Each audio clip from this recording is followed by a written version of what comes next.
Hindi kami matatakot sapagkat kasama namin ang Diyos. Ako po si Father Fiel Pareha at ito po ang ating segment, ang Daily Devotion, kung saan tayo po ay magdarasal, magbabasa at magninilay kasama ng salita ng Diyos sa buong taon. Manalangin tayo. Sa ngalan ng Ama, ng Anak at ng Espiritu Santo. Amen. Halina, banal na Espiritu, liwanagan mo ang aming puso at isip nang maunawaan at may sa buhay namin ang iyong salita. Amen. Our Bible passage for today is from the book of Psalms, chapter 46, verses 1 to 3, and I read it for you. God is our refuge and strength, a very present help in trouble. Therefore, we will not fear, though the earth should change, though the mountains shake in the heart of the sea, though its waters roar and foam, though the mountains tremble with its tumult. Ano po ang mga takot na meron tayo sa ating puso? Ano po ang mga bumabagabag at gumugulo sa ating kaisipan sa kasalukuyan?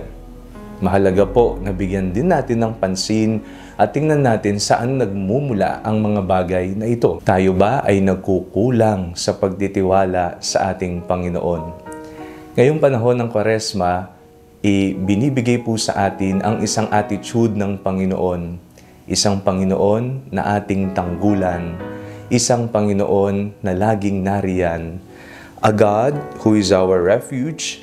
A God who is our strength. A very present help in trouble.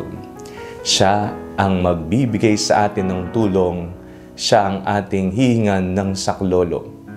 Sa mga panahon na tayo ay naguguluhan, natatakot, lalapit tayo at hihingi tayo ng saklolo sa Panginoon.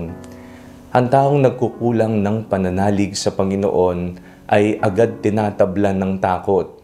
Pero ang taong mayroong solidong pananampalataya sa Panginoon, kahit anuman ang mangyari, kahit gaano man kataas ang alon, kahit gaano man kalakas ang bagyo, kahit anumang sakit, mga pagsubok na dumating sa kanya, siya ay mananatiling matatag sapagkat alam niyang nakasandal siya sa Panginoon, sapagkat alam niyang nariyan ang Panginoon para tulungan siya.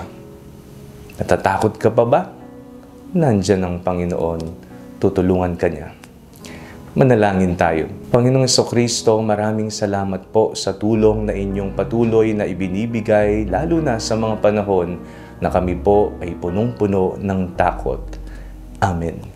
Sa ngalan ng Ama, ng Anak at ng Espiritu Santo. Amen. Huwag po ninyong kalimutang i-like ang video ito, mag-comment po kayo, and share it with your family and friends.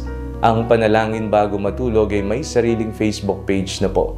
Huwag niyo pong kakalimutang mag-like at mag-follow dito, and do not forget to subscribe to our YouTube channel. I-click nyo lamang po ang link na nasa description ng videong ito, o kaya naman po just search Father Fiel Pareha. At kung nais nyo naman pong maging updated sa ating pagpapahayag, you can join our broadcast channel dito po sa ating Facebook page. God bless you po.